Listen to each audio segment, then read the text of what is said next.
can say definitively that religions are all bullshit. Welcome to Brainstorm. We have the explicit tag for a reason. This is a base level argument to a higher level morality.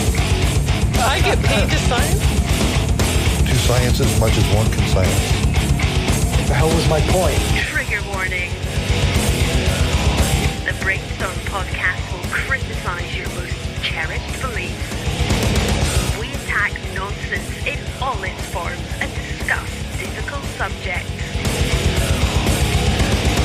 If you peddle pseudoscience, supernatural woo, or religious dogma, then this is not your safe place.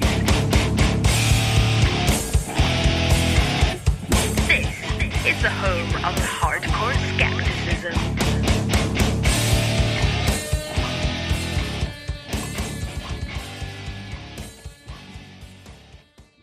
Hi and welcome to the Brainstorm Podcast Skeptic Studio, where we do interviews, major topics, and news related to skepticism and atheism. I'm your host, Cory, and this is an extra episode of the Skeptic Studio. In this one, I talked to Eiynah Nicemangos. She was recently the recipient of Canadian Atheists Person of the Year. She's a feminist, ex-Muslim, and a left-leaning podcaster who calls out dishonesty whenever she sees it. It was a real honor to speak to her, and I hope to have her on someday with the full crew, because this conversation was a lot of fun, and I'm sure she'd fit in great with the rest of our crew. With that, I guess I'm just going to pass it over to the interview. I hope you enjoy it. Welcome to the Brainstorm Skeptic Studio. Thank you. Thanks for having me. I wanted to talk to you a little bit because you recently were awarded Canadian Atheists Person of the Year. So congratulations on that. Thank you. Thank you. I know it's just an informal type thing, but for us Canadian atheists, I think almost all of the people I know follow that page. So it's a thing that is well known. Cool. Yeah, I was pretty surprised because I was under the impression that I was one of the most unpopular atheists because, you know, as the movement shifts rightwards, obviously, people that don't shift along with it fall out of step. Yeah, for sure. There's, I don't know, there seems to be almost two movements, right? The SJWs and the anti-SJWs, so. Yeah, I mean, that's kind of how culture in general is now, too, right? But the atheist scene seems sort of heavily on the anti-SJW side. And I mean, I remember like a couple of years ago when, you know, things weren't like as Nazi-esque, you know, like as Trumpy. It was, you know, it wasn't that uncommon for leftists even to be like, okay, well, you know, some of these SJWs have gone too far and they want trigger warnings for like, you know, pomegranate seeds and pictures of spiders, things like that. So yeah, I mean, it wasn't such a big deal to be anti-SJW, but now it's taken on a whole different meaning, and it's pretty icky. Yeah, it is pretty icky. I don't know. So I guess something I wanted to start off with was kind of how you got started in the atheist movement, because I've kind of known about you in the periphery for a few years. You were once, when you first started Polite Conversations, I think you were doing it with Paul Sading at the time. Yeah. And that kind of, I'm not sure what the story is behind what happened there, but then you guys split up, and then you've kind of been always active, but I guess I just didn't pay attention to your stuff until the last couple of years, or last year, about 2017. Mm-hmm. You had Thomas Smith and Andrew Torres on your show to talk about free speech, and I really enjoyed it. So I wonder, I guess, can you give me a bit about your background? How did Polite Conversations get started, and how did you get to where you are now with the blog and the almost famous YouTubers that you're having on quite often? Well, so basically, I just started off as a blogger who wanted to write about sexuality in Pakistan.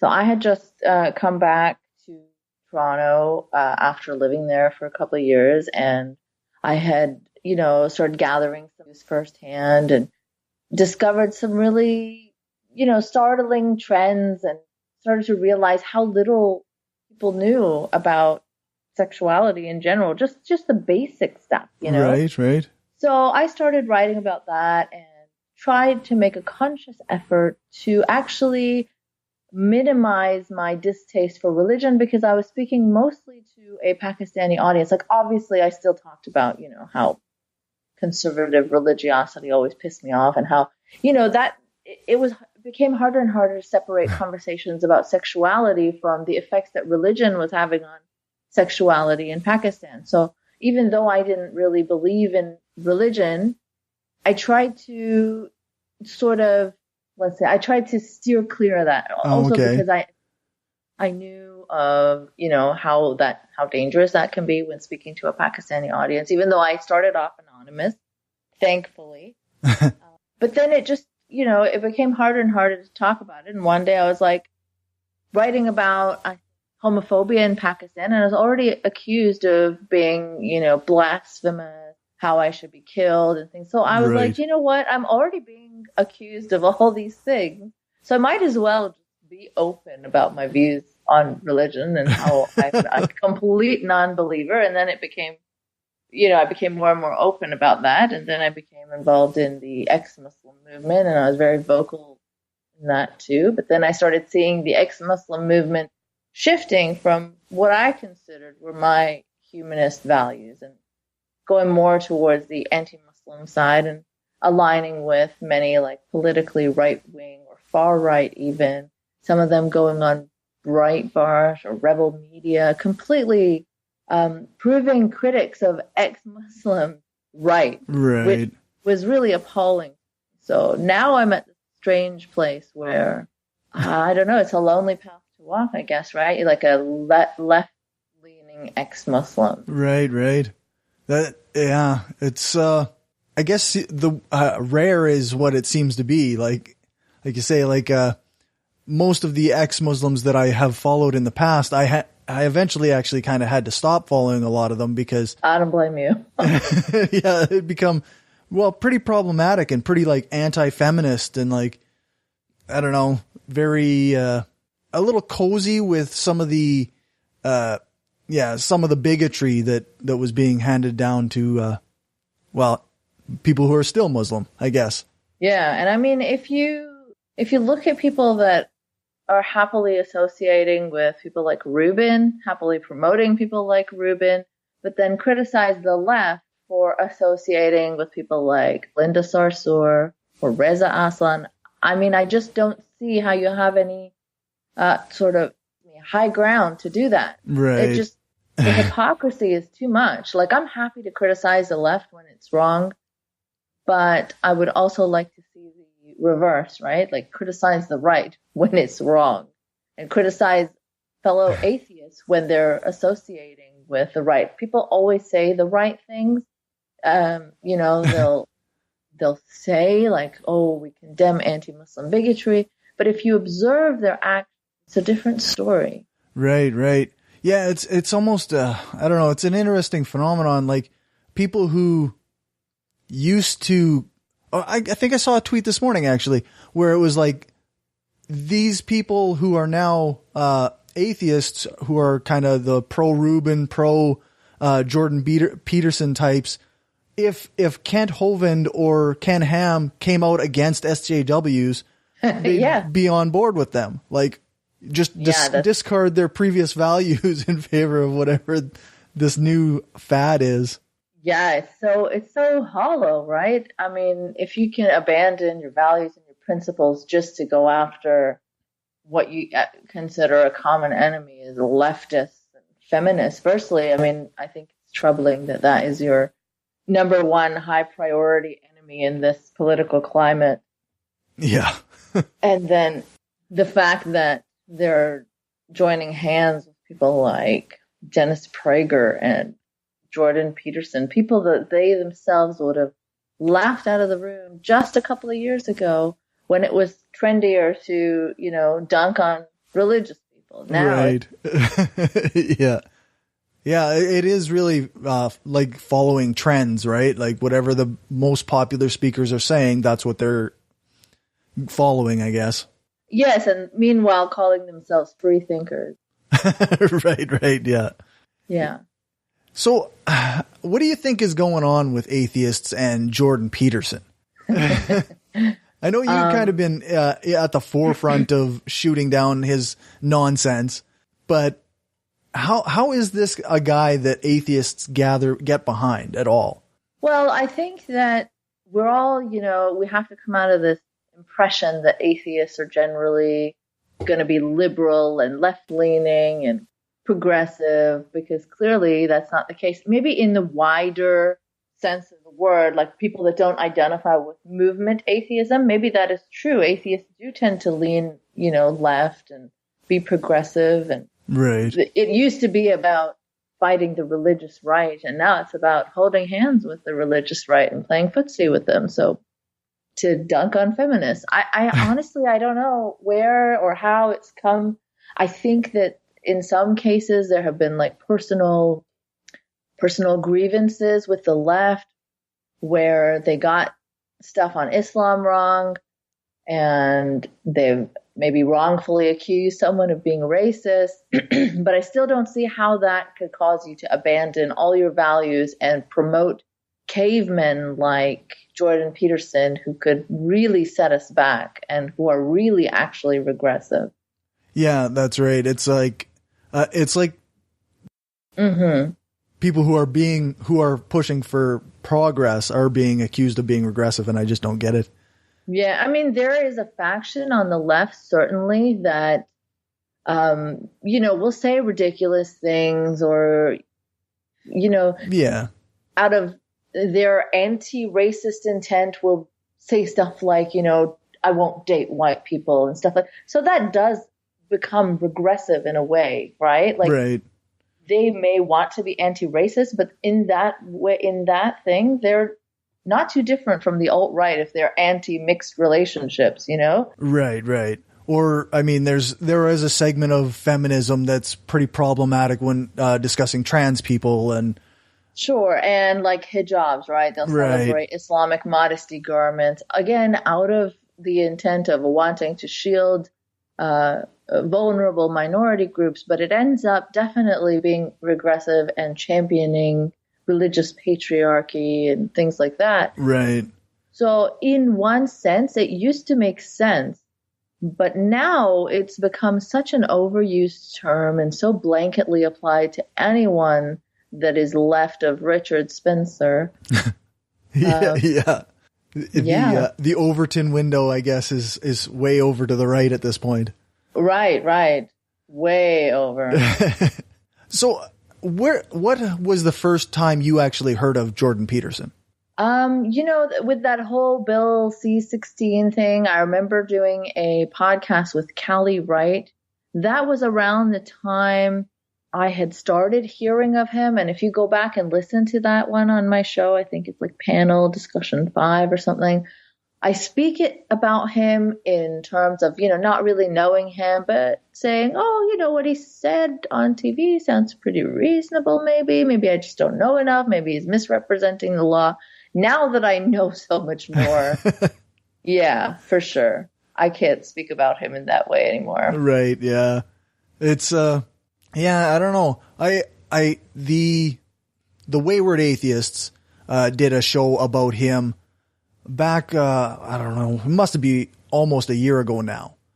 And I had never heard of him before. So I listened to that show and I was like, oh, well, who's this guy who doesn't believe in free speech for atheists and doesn't, he's like, why are any atheists on board with this guy? And then I saw some of the Bill C-16 stuff and it, slowly but surely the case against him seemed so strong that I couldn't believe that people weren't changing their minds. And this is the group of people that specifically prides themselves on the ability to change their minds when new evidence becomes available. But they are just as ideologically blind or dogmatic as any group, including theists. I mean, They just replace their prophets with these terrible figureheads, and you cannot say a word against them. You cannot even use Jordan Peterson's own quotes to hold him accountable for his words, because, then you'll be accused of not knowing his entire body of work, or not, of taking him out of context. These are the same bloody arguments that theists have used against atheists trying to reason with people about how certain parts of scripture are pretty misogynistic or pretty bigoted. And they'll be like, no, but it's not in context. You have to take the whole of the book. It's like, no, well, some things have to stand up on their own. Yeah, for sure. You can't say some of the things he said about truth that and still attack postmodernists and not be contradictory or self-contradictory. He's so self-contradictory. I mean, he's held up as a free speech advocate, and he's, called for entire fields of study to be shut down. Like, or he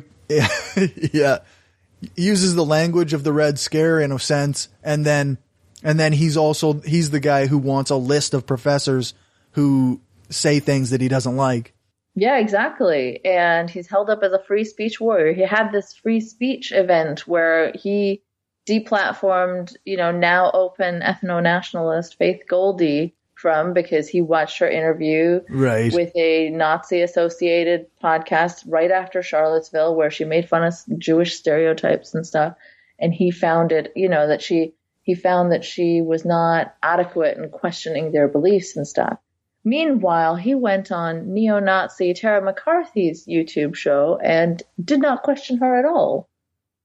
So, yeah, same philosophy or ideology, but one person gets deplatformed and the other one he supports, eh? Yeah, because he doesn't hold himself up to the same standards that he holds other people up, right? Yeah. Whereas if it was a leftist deplatforming Faith Goldie for anything, these people would have been outraged. Right. But because it's them, they were all making excuses. Even Gad Saad was like, oh, you don't have to invite everybody to the dinner table. And, just like shit that people have been saying all this time. But when it's when it's leftists, it's a problem. Yeah. So I guess, kind of just to shift gears a little bit, what do you think one of the arguments that I've heard a lot of anti-feminists say is that feminists in the Western world are complaining about gendered streetlights and whatnot, while women in Muslim countries are facing what they quote unquote real oppression. So I wonder, are there movements in Muslim countries for feminism, or is there something that you know of that Western feminists are doing to support those movements, or is there a counter to that argument? There's plenty of counters to that argument. Firstly, I mean, we could use the same argument for free speech against them. Like, they're like worried about campus SJWs screaming too loud about their terrible, campus speeches. Meanwhile, people in the Middle East have the real struggle for free speech. So this is just frivolous nonsense. And secondly, it's such garbage because they're misrepresenting it. All of Western feminism isn't really about like street lights and silly shit. Of course there is that, but that's not the entirety of it. So there's plenty of important struggles in Western feminism too, especially in the age of, Trump, where there's a man who's a self-proclaimed sex predator who's sitting in the most important and most powerful position in the White House. It's just ridiculous to me. Women are fighting for, reproductive health benefits. Women are fighting for, rapists not to get child custody. So many things. Yeah. So to pit feminists against each other like that, of course there's feminist movements in Saudi Arabia, and of course nobody is comparing. No one's saying that women over here have it just as bad as women under an Islamic theocracy. But always be wary of people who use women in an Islamic theocracy as pawns simply to undermine feminism, because they don't really care about either set of women. And you can hear that from like Saudi feminists themselves. Like I had a couple of Saudi feminists on my show to talk about this very talking point. And surprisingly, living even in Saudi Arabia, they are so well versed in alt-right talking points, and they are so knowledgeable about the Rubins and the Milos because this stuff impacts them. Right. Ultimately, they say that women fighting for their rights and their freedoms over here inspires them. And it's so true. Even in Pakistan, the Me Too movement over here has inspired women to speak up about their abuse. And it has caused more people to take them seriously. Right. That's interesting. I mean, I always kind of knew, to some extent, like you can say, well, people care about more than one thing. They can care about a thing over in the West, and they can help support feminists in Islamic countries. They absolutely do. I mean, when this case of Dina Ali, this Saudi woman who was kidnapped by her uncles and taken away from an airport, I forget all the details. There were tons of Western feminists tweeting about this story, showing solidarity, but it is also at the same time a natural human flaw to take things that are closer to you more seriously, right? We do that in terms of terror attacks as well. And it's actually the right-wingers that get upset when the left-wingers say that, oh, you know, they care more about terrorist attacks and things that are happening closer to them rather than the ones that happen way worse and way more frequently further and further. Those ones don't get as much media coverage. Why is that? Right. That's because we naturally take things that are happening around us seriously at another level. Yeah, yeah. I used to get in arguments a lot with, back when I used to actually argue about atheism, it would always be Christians who got really offended that I spent a lot of time arguing about Christianity. And it was always, well, that's what's prevalent in my area, so that's what I'm fighting against. Right, right. Yeah, and you would argue against what you know best, right? Right. Yeah, well, because then otherwise I suppose you'd have to educate yourself first before you could really argue against it, one would expect. And also, of course, it makes more sense if something is more damaging to your environment that is, you know, around you, then you're gonna focus more on that, right? It doesn't make sense to be living in Saudi Arabia and focus only on neo-Nazism. Right. Yeah, yeah, that wouldn't work very well. I mean, you could do it, but it would just be strange. Why are you so concerned when there's no Nazis there? There's no white supremacy in Saudi Arabia. So in that same vein, like when we criticize Islam in like a Muslim country, so, you know, I have atheist friends in Pakistan, the conversations are so much more frank, so much harsher. Right. Because there is no concern about anti-Muslim bigotry. That's not a thing. Right.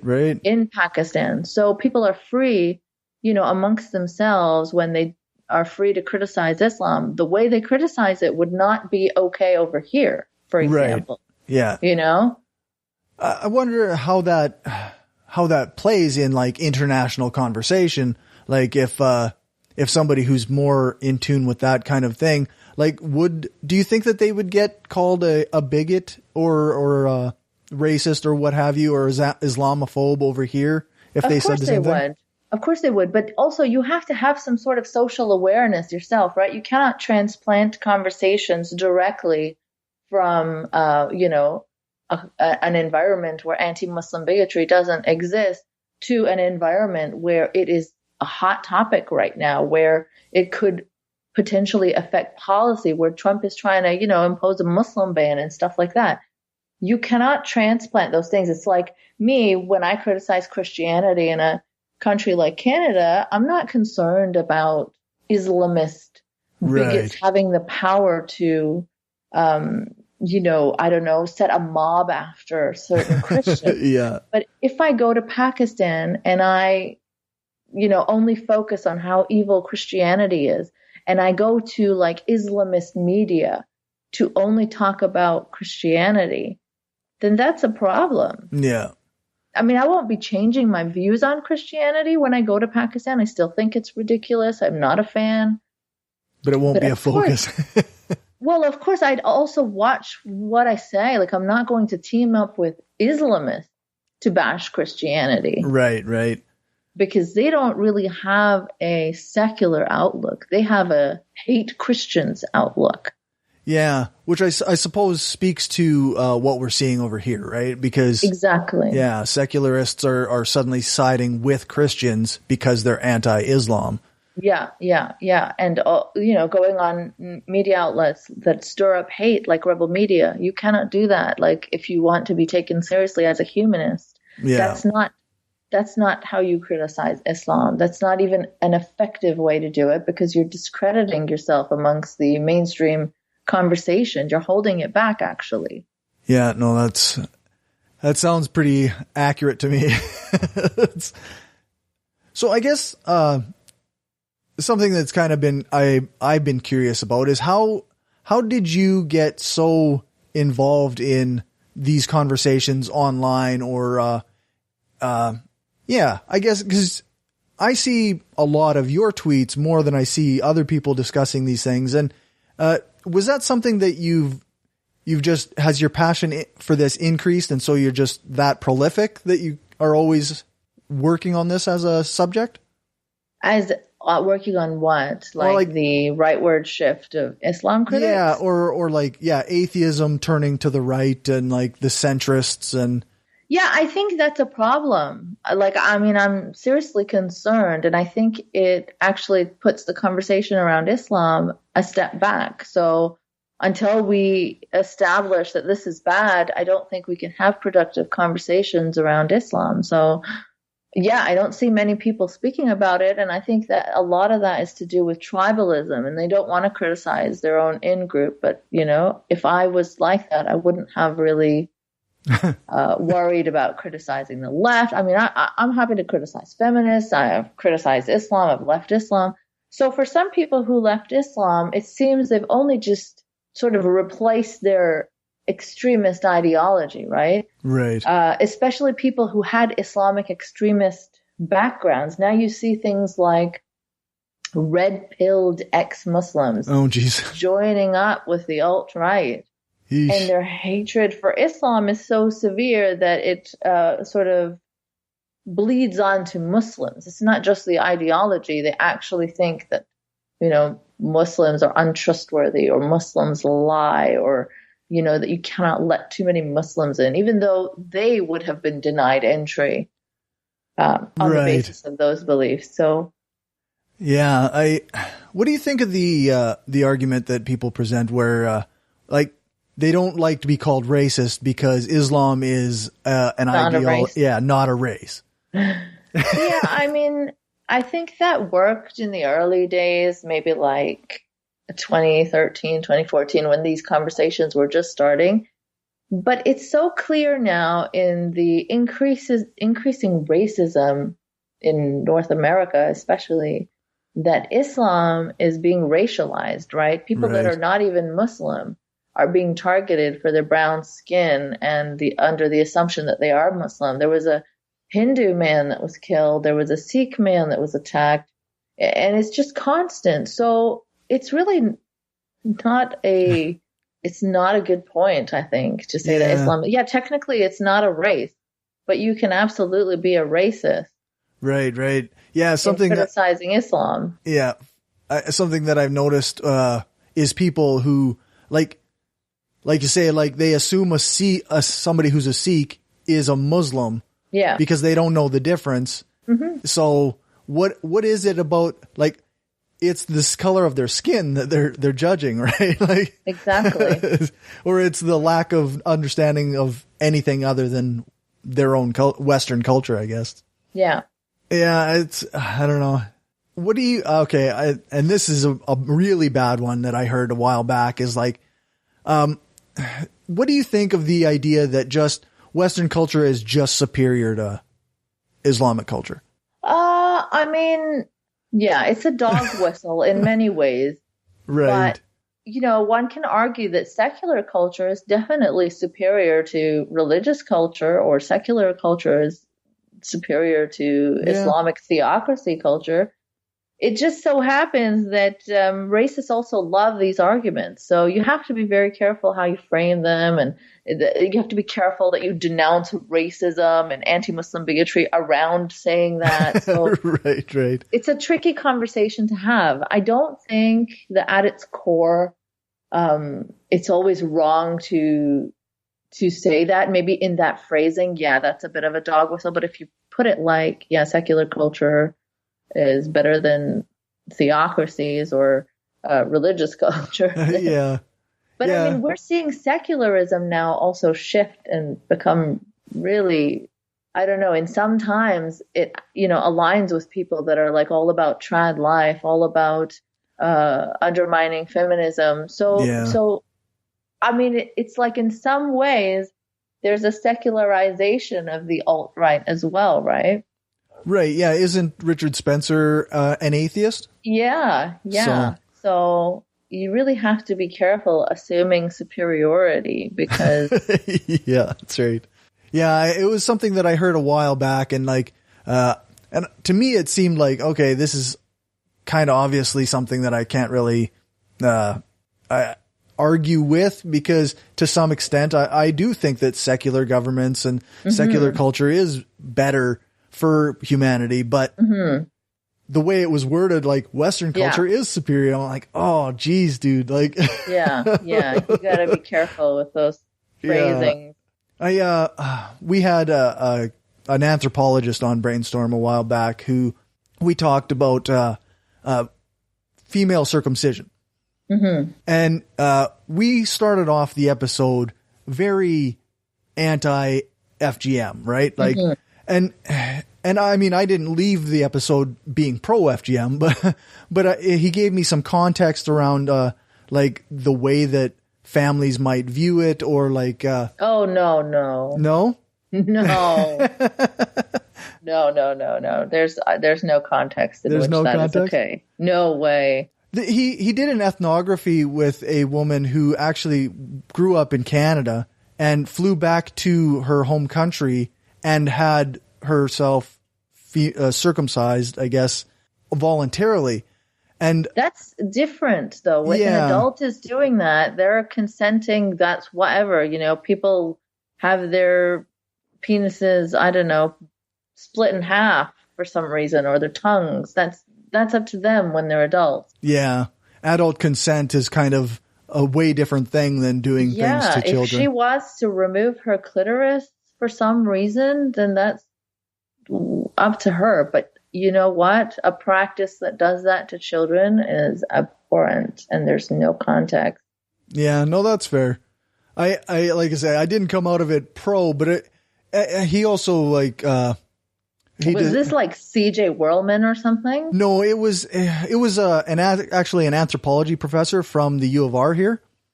Oh, and he followed. I wish I could remember her name.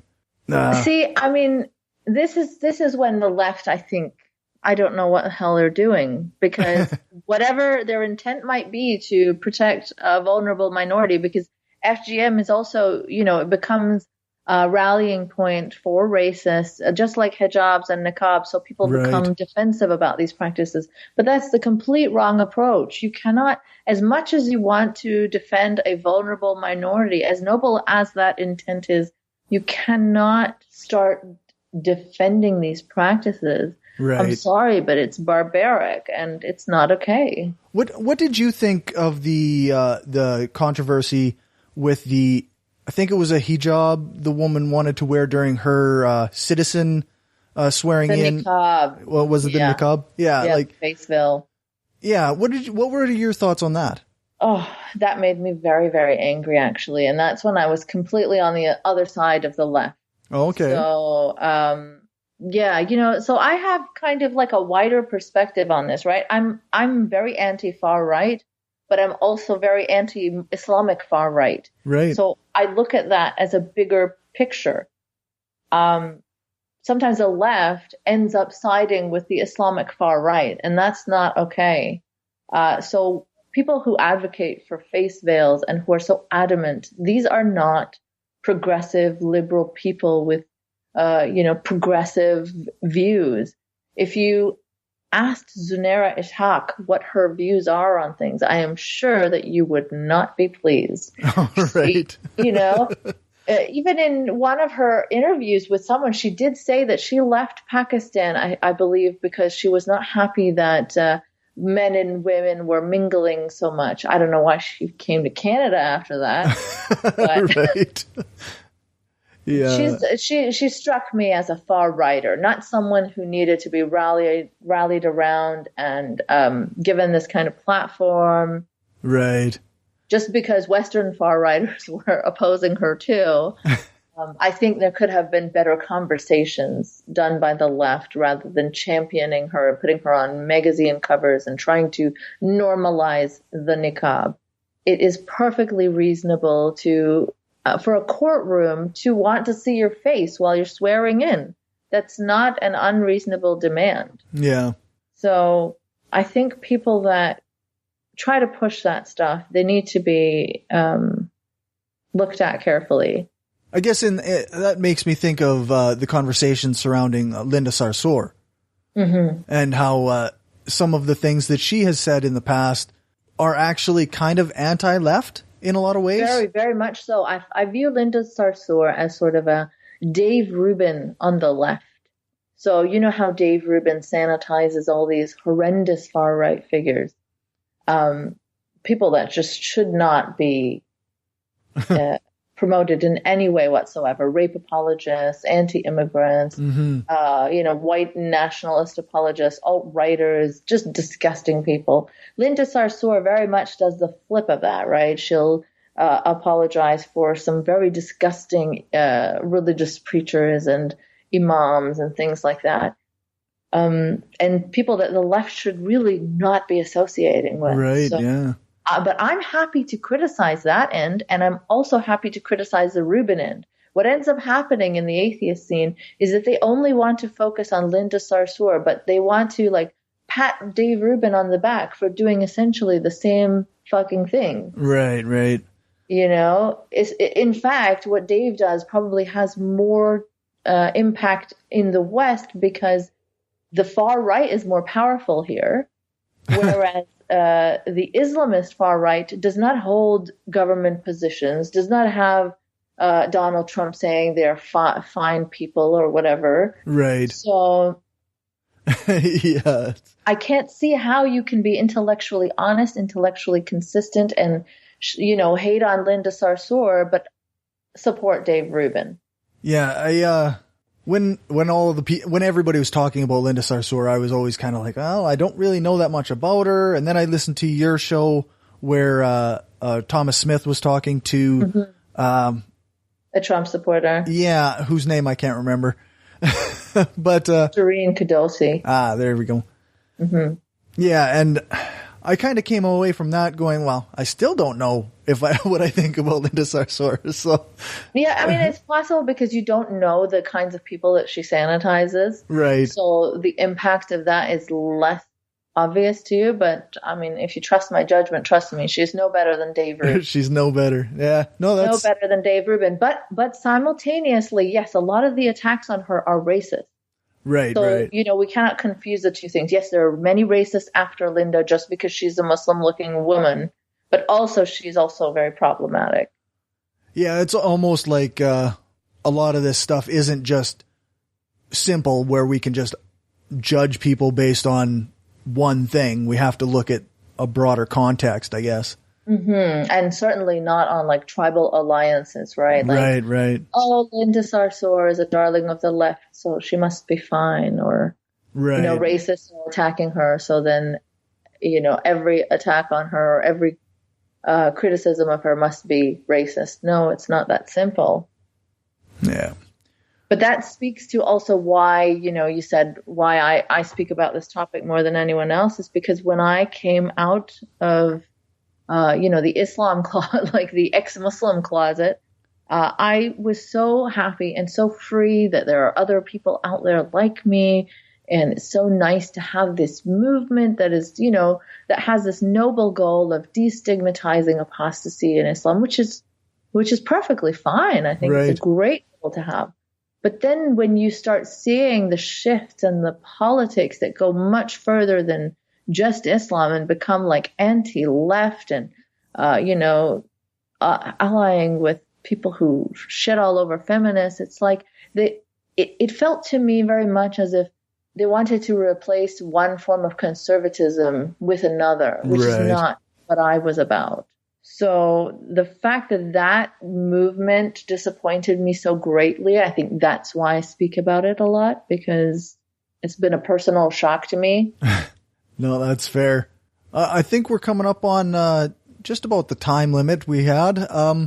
Any final thoughts? Like, what do you think of do you think that we're making progress in this, getting people to be more thoughtful about their criticisms of Islam, or even their criticisms of the left? Are people making progress in this area, or is this just a never-ending fight?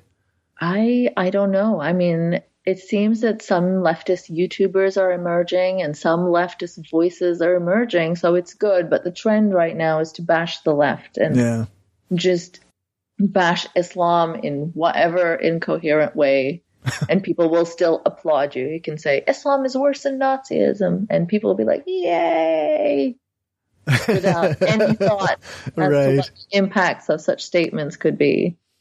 Yeah, that's that's fair.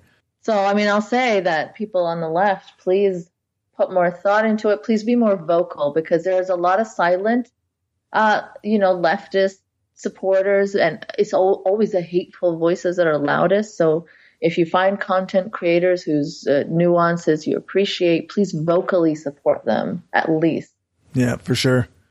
Share their content and whatnot. Yes, exactly. So I guess, where can people find your stuff? You can find me on Twitter at Nicemangos, no E in mangoes, and you can find my podcast at soundcloud.com/polite conversations. And I also have a YouTube channel. You can look up Polite Conversations Podcast on YouTube and hit subscribe, because my channel has been, falsely flagged and shut down a couple of times. So I cannot get past a couple of thousand subscribers ever. Oh, well, that still sounds like a lot to me, but but that's awesome. I'll definitely add links to the show notes for all of that stuff. Cool. Thank you so much for having me on. Thanks for joining me. All right. Take care. Yeah, you too. Bye-bye. Bye.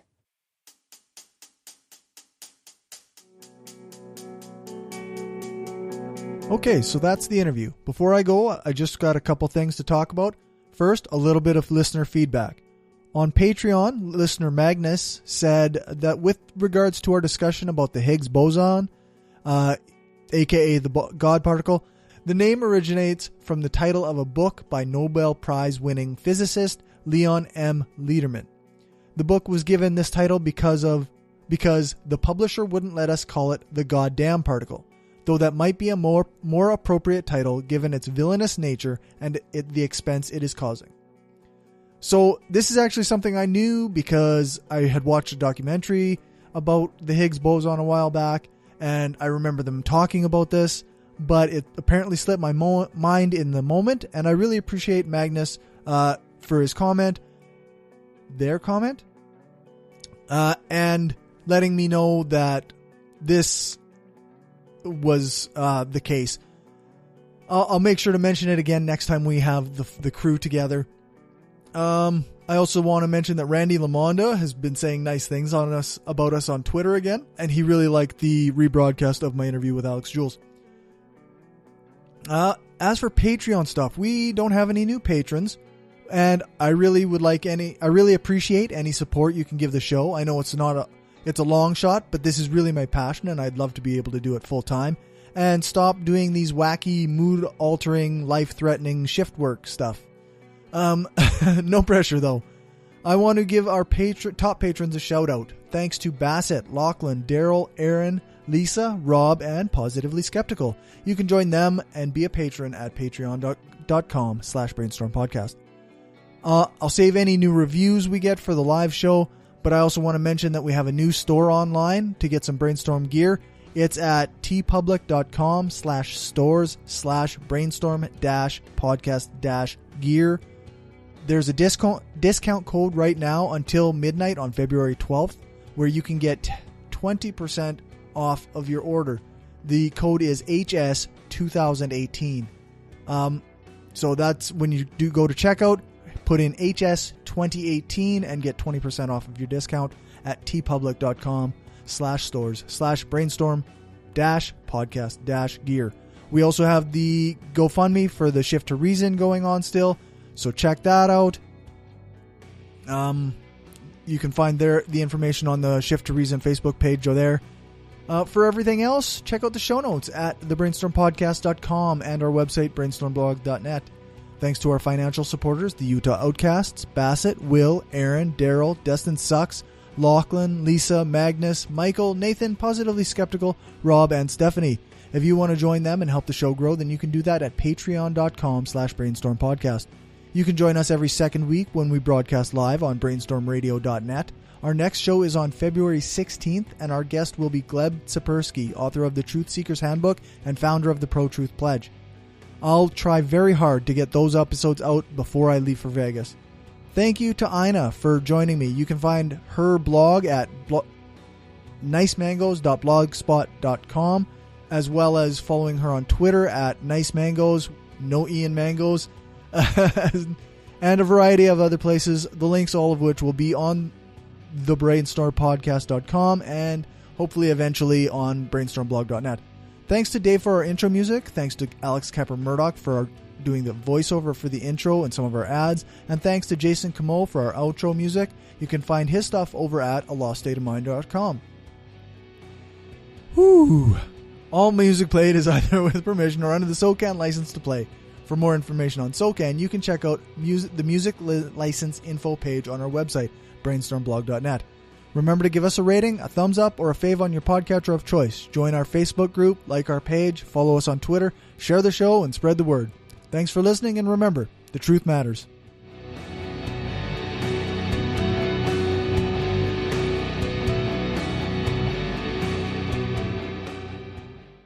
This is an opinion-based podcast. Each person on the podcast is responsible for their own opinions, and those opinions don't necessarily reflect the views of the rest of the panel. Any guests or anyone associated with the people on the podcast, such as spouses, partners, children, other family members, friends, or employers. No one person speaks for the podcast with the possible exception of Cory, and he doesn't speak for anyone else on the show. The Brainstorm podcast does not represent the views of our sponsors. We just wanted to say thanks to everyone who listens to us, shares the show, gives us a rating on iTunes or Stitcher, or supports us through Patreon and Gumroad. We don't have a lot of interactions with our listeners, but what we have had proves that we attract some of the best people around. Smart, kind, and cool. An audience truly worthy of the titles hardcore and woo-free. Thanks for helping us make the world a smarter place.